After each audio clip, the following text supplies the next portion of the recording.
So this is a deck I wanted to do a profile on recently. I just realised my playmat is the wrong way, so allow me to quickly fix that. And yes, there is stains on my table, hence why I have a playmat on my table, even though it's where I eat and drink, etc. Because I just flip that over, blah blah blah. Anyway, today's deck profile, as you can tell by the title, is Tom Bombadil. I do apologise for the glare. I'll try to, have it show up less every time. So Tom Bombadil is a deck where, if you know what a saga is, if not, I'll show you in a minute. Basically, if you complete a saga, you exile from the top of your library until you reach a new saga. Doesn't matter what it is, then it instantly comes out. That only happens once per turn, and if you have 4 or more lore counters, which again we'll get into, he has indestructible and hexproof. He is a 4/4 for Wooburg. Doesn't sound that good, but I'll tell you now, the deck is very funny.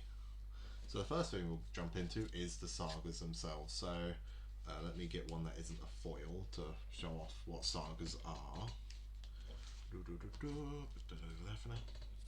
So a saga, as you can see, has these little chapter bits right here, right?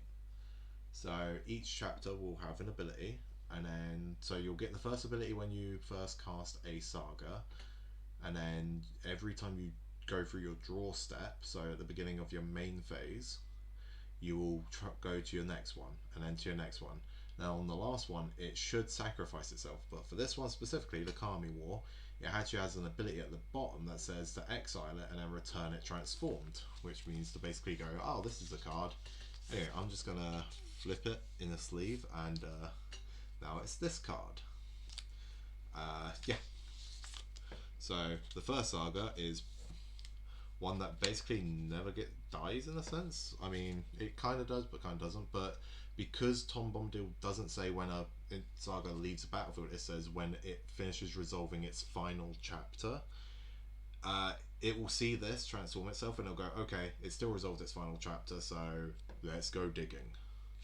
So for the sagas, we have the Kami War, which basically just goes, hey, let's start exiling some bits, and then you get a creature that's a 6/6 flyer that just says, hey, if I deal damage, I can deal more damage and add something to hand. Very nice. Then we have the War of the Last Alliance, which is a saga that searches for legendary creatures specifically. It does give double strike at its final saga, but I care more about the searching for the legendary creatures part, I'll be honest with you. We have In the Darkness Binds Them, so we get Astartes Warriors. This is a Warhammer one. And the final will give us a the Ring Tempts You. Wait, oh no, this isn't the Astartes one, this is the Wraith one. Yeah, I'll be honest, I don't know Lord of the Rings, which is probably not great since I'm playing Tom Bombadil, which is a Lord of the Rings character, but we digress. Then we go into a Doctor Who one in the form of the Flux, which basically just gives you a bunch of mana and deals damage and allows you to play from the top of your library. We then have the one ring to rule them all, which is basically tempting you and milling, and then you grab, you just damage people for each creature in their graveyard. Then we have a Birth of the Imperium. This is one I was thinking of, where you make Astartes Warriors, and then you draw cards equal to for each opponent who controls less creatures than you. So you're creating a token. They have to sack a creature and then you draw, so hopefully by then they'll have less creatures than you. We have Song of the Freyalise, which basically just lets your creatures tap for mana. And I will say, in the deck, we haven't gotten to them yet, because obviously we're just going through the sagas themselves at the moment. But I have ways to add and remove counters from these cards, because each chapter you go to, you have a lore counter for. So if you go to chapter 1, that's 1 lore counter. If you go to chapter 2, that's 2 lore counters on it. You go to chapter 3, that is 3 lore counters on it. It does have a specific amount of counters per chapter, which is why Bombadil was like, oh, I have 2 sagas at chapter 2. That's enough to give me hexproof and indestructible, because that is technically 2 counters on each, so that is 4 total counters. So I do have things that will get rid of and add counters as we go along. Then we have the Trickster God's Heist, which allows me to exchange creatures and cards and then make someone take 3 life and then I gain 3 life. Very tricky. We then have Blink, which says choose target creature, it gets shuffled. Another Doctor Who one. There will be a few Doctor Who ones because I'm a huge Whovian and there was a lot of sagas and a lot of them were good. So you get to create an alien angel that phases itself out technically, and you also get a shuffle creature, and it goes back and forth on this one. So it does 1 at the top, 2 at the bottom, 3 at the top, 4 at the bottom. It's kind of fun that way. Then we have the Bath Song that will allow us to draw 2 cards and then discard a card for the first 2 chapters. Then for the 3rd chapter, it will allow us to shuffle any number of cards from our graveyard back into the library, and then get 2 blue mana, which allows you to reuse sagas. Then we have Kiora Best the Sea God. You create an 8/8 Kraken with Hexproof. There's a reason this is 7 mana to begin with, but guess what? Tom Bombadil cheats it out quite easily. And then Chapter 2 will tap a non-land permanent target player opponent controls. It doesn't untap during their next untap, and then you get to gain control of just any target permanent, and you get to untap it. But it has to be one on opponent control, so you can't use it to untap your own thing. Then we have the Cruelty of Gix, which will allow you to basically... It has Read Ahead, by the way. I've never noticed that.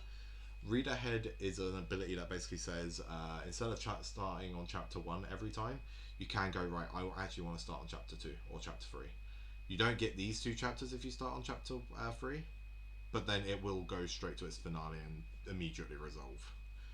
This one allows you to discard a creature or planeswalker from an opponent's hand, but they look at it, choose one, discard it. A bit like Thoughtseize for specifically creatures and planeswalkers.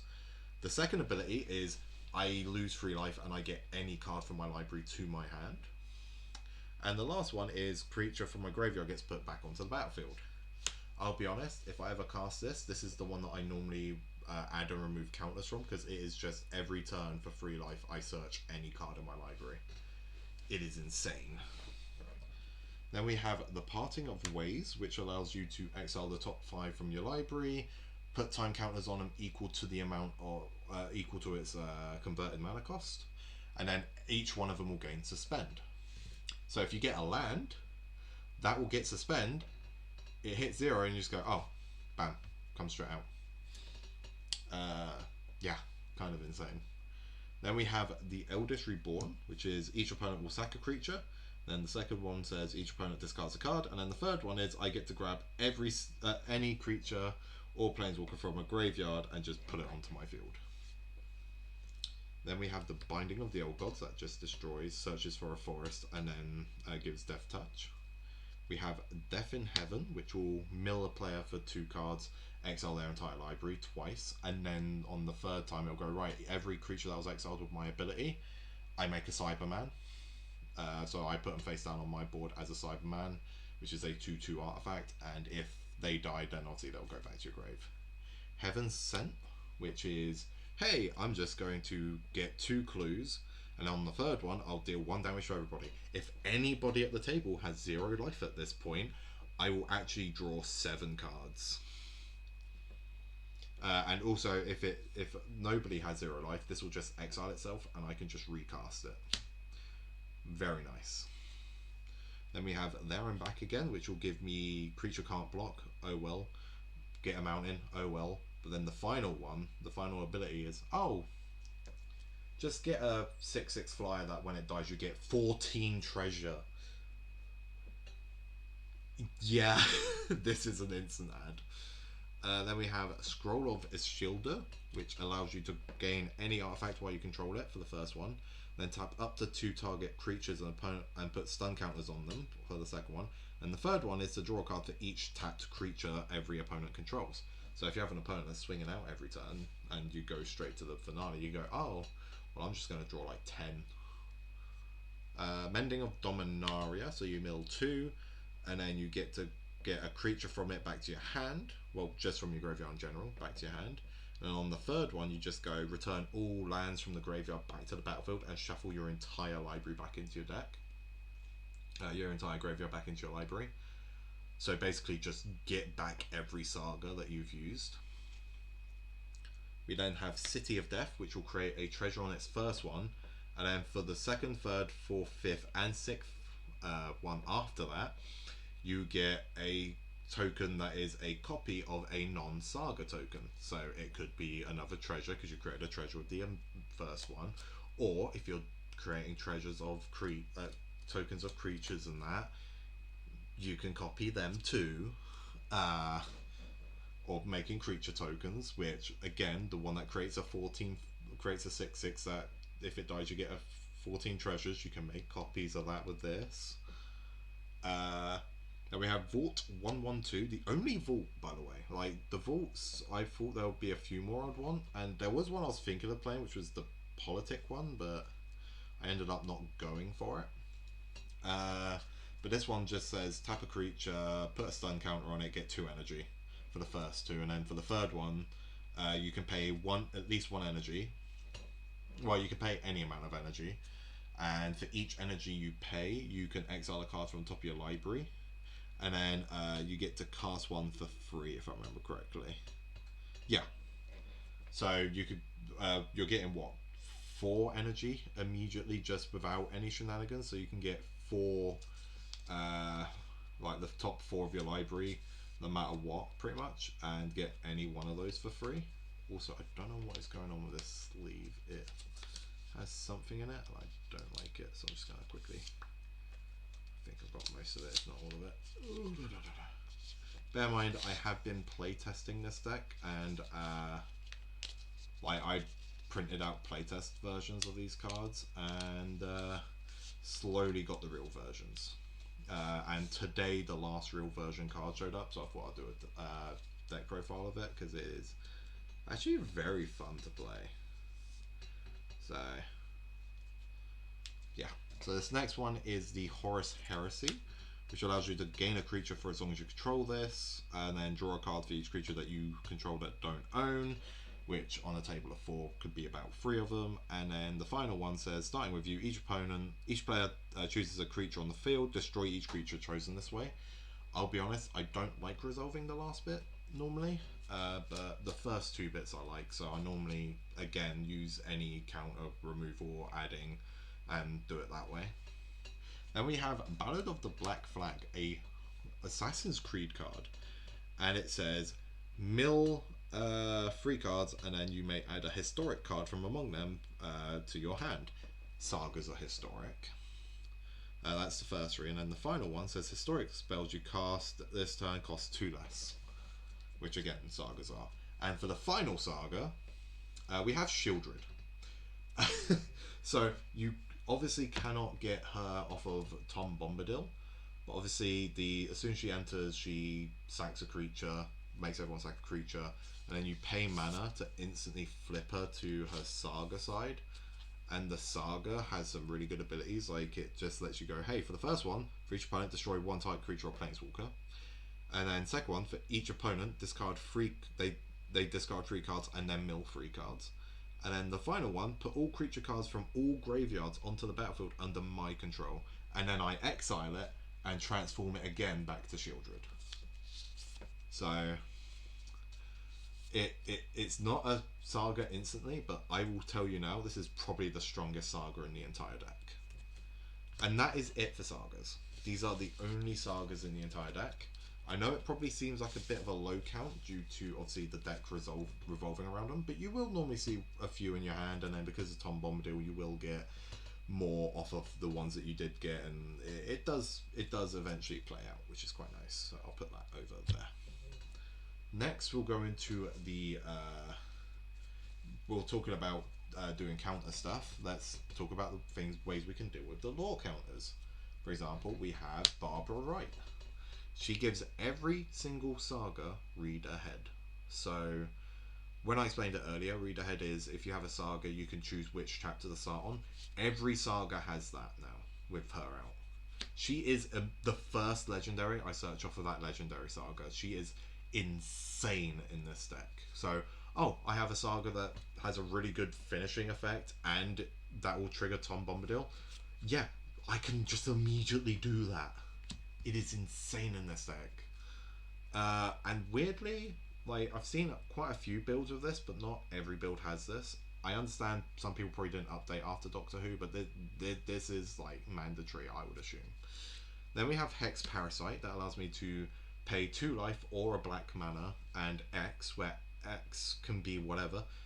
And if I do that, I will remove X amount of counters from one permanent on the board. So I can pay 1 mana and 2 life to remove a lore counter from any of my sagas.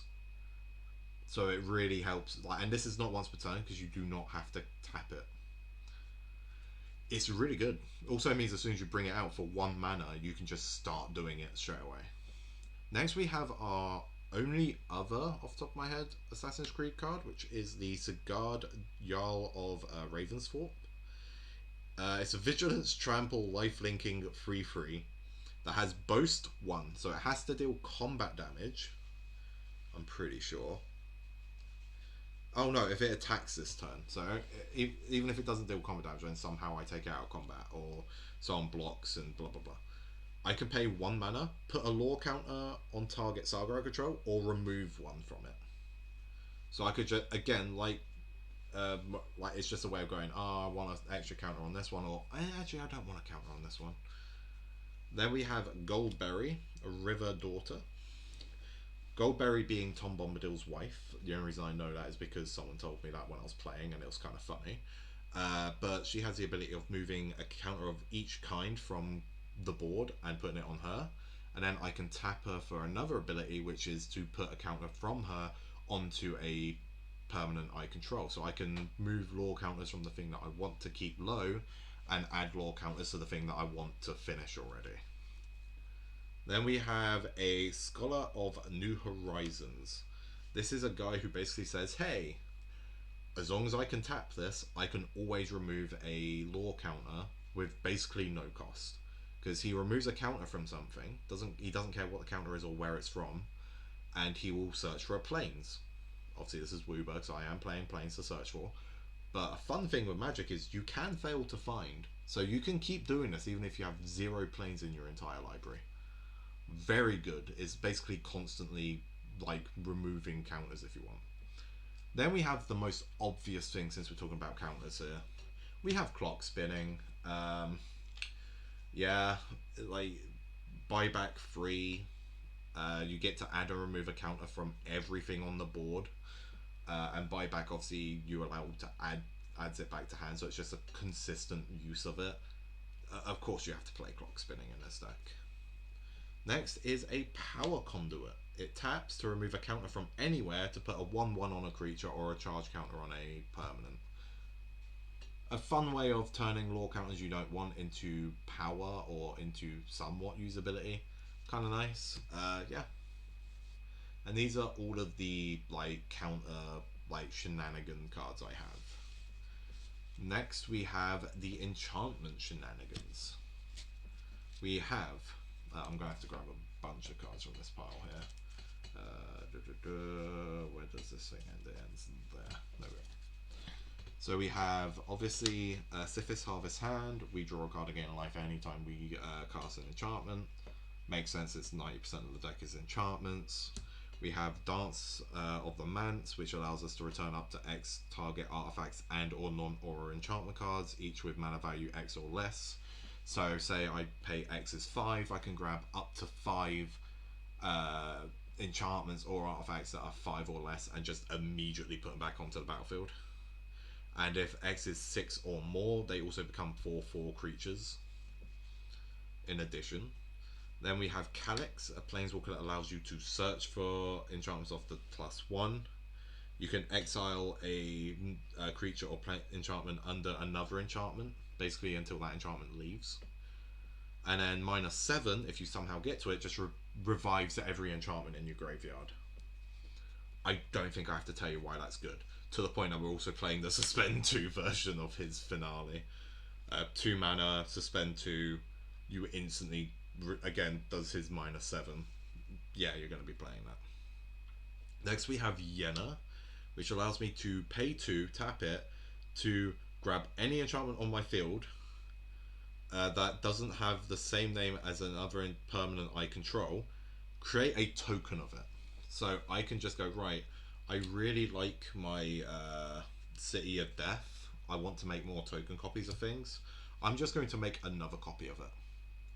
Because again, we're in a one of format, so everything will have not have the same name as anything else unless I've already made a token copy. Then we have Narsi, the Fable Singer, who will, whenever I sacrifice an enchantment, draw a card. When a saga dies, it does sacrifice itself, so that would count. And then whenever the final chapter ability of a saga you control resolves, each opponent loses X life and you gain X life, where X is that saga's mana value. So this is just draining you for every saga I complete. Next we have another Doctor Who, and the second of the pairing of the first Doctor's companions. We have Ian Chesterton, who has the ability of each saga I cast has replicate, which is basic, and the replicate cost is equal to the mana value of the saga. So basically, if I cast a saga, if I pay the exact same mana cost again, I get another copy of it, and I can do that as many times as I have mana to do it. So yeah, kind of nice, especially when you have something like Heaven Sent that is like 2 mana and it's just a red and a blue. So you go, right, I'll pay 3 red, 3 blue, I'll get 3 copies of this saga. Next we have a Weaver of Harmony, which just says enchantment creatures I control get +1/+1, but I may pay a green and tap it to copy target activated or triggered ability I control that came from an enchantment I control, and I may choose new targets. All of the sagas hitting their new chapter and doing their ability is a trigger. Therefore, I can copy every single saga as long as I tap this and pay a green. So obviously I can't do it multiple times in a turn unless I find a way to just go pop pop pop pop pop pop pop with the tapping. But it does allow me to do a lot of shenanigans. Then we have a Nick Fear, Hand of Erebos, that basically says when it enters, also it's the playmat, when it enters or attacks, you may revive any enchantment from your graveyard as a 4/4 zombie. Again, the deck is majority enchantments, so of course, I mean, even Sithis is an enchantment creature.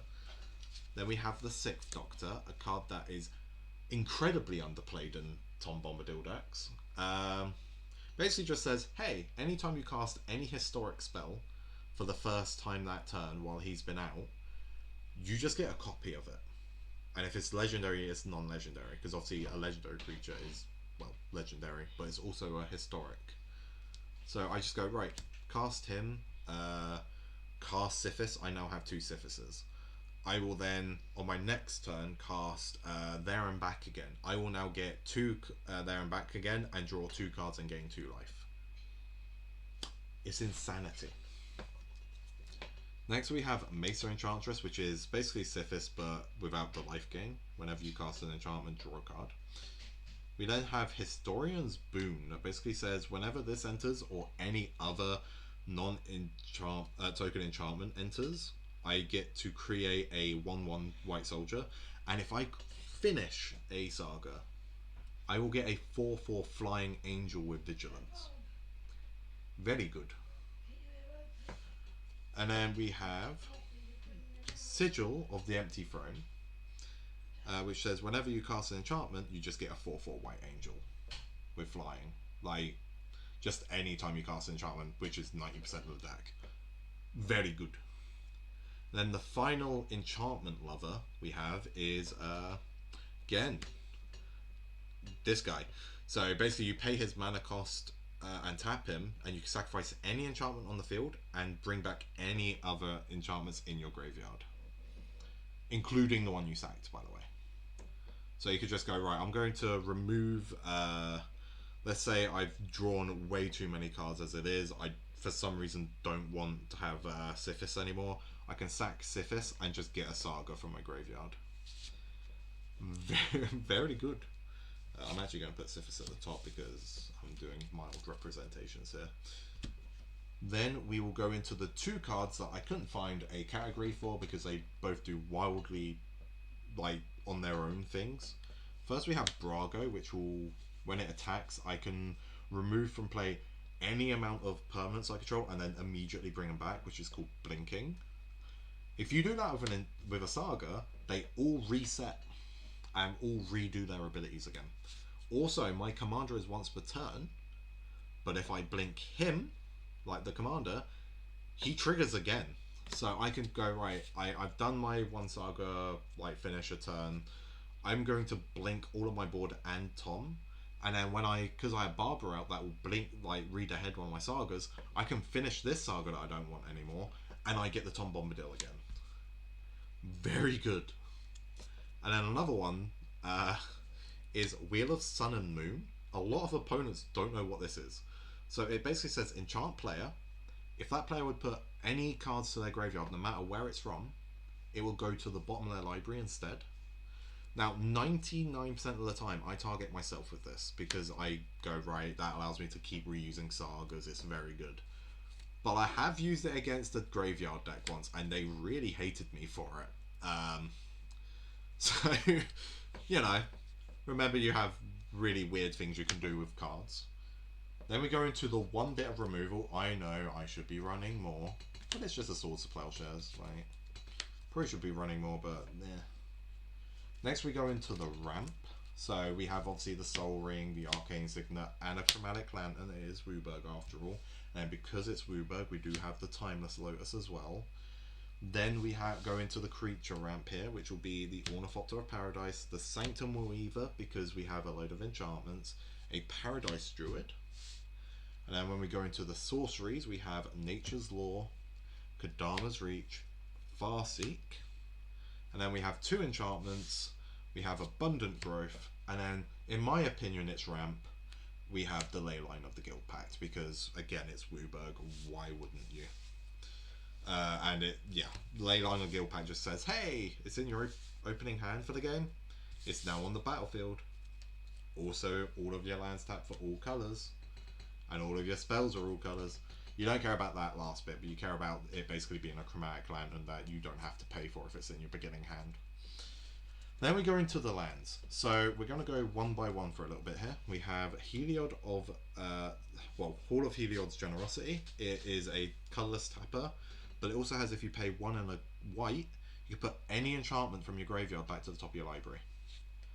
So you can just, you can even do it in response to Tom Bombadil triggering. You can return the Saga that you finished to the top of your library, and then you can go back into it. It's a really fun interaction I had once, because I had a Saga that just kept wiping my opponent's board, and I just kept returning it with this, and it just really annoyed them. We then have Monumental Henge, which enters the battlefield tapped unless you control planes. But if you pay 2 mana and 2 planes, you can look at the top 5 cards of your library. You may reveal any historic from among them and put it into your hand. Put the rest at the bottom of your library in a random order.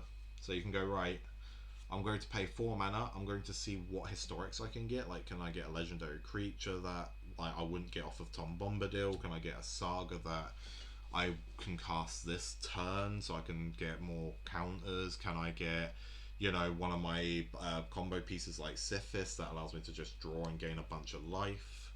Very useful. Then you have the obvious command tower.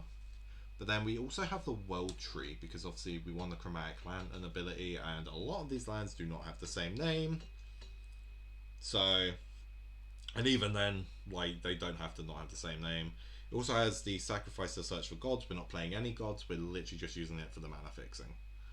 We then go into the search lands. So we have Shire Terrace, that allows us to pay a mana and sack it to search for any basic land and put it onto the battlefield, tapped, and then shuffle. So it's a slightly better Ash Barrens.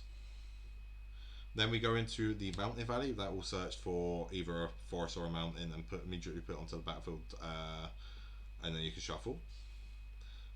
Floodplain, Grassland, Bad River, and Rocky Tarpit all do the same but for different land colours.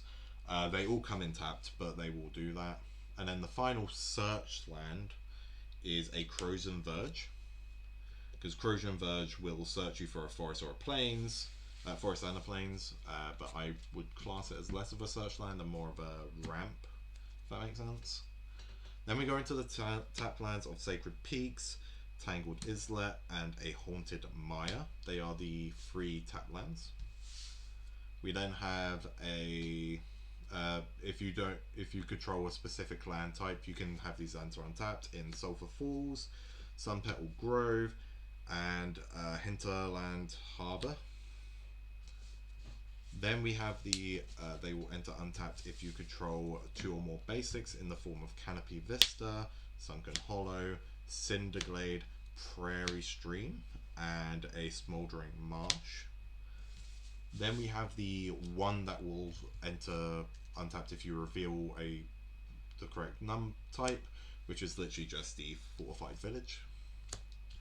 We then have what we call the Painlands in Landmar Wastes, Caplusian Forest, Badlands, I think that is. No, Brushland, Cave of Colossus, Yavimaya Coast. Those are the 5 Painlands I'm playing. Then we have the Exotic Orchard for the last non-basic. And when it comes to the basic, as you've probably noticed by the pips, we want more forest than anything, so we do play 4 forest. Then you do want plains to be your second most, so we're playing 2 of those. Then 1 mountain, 1 swamp, 1 island. Fun fact about this island, it's a really old one that my boyfriend gave me when I visited. So that is in this deck because it is probably one of my favourite decks to play.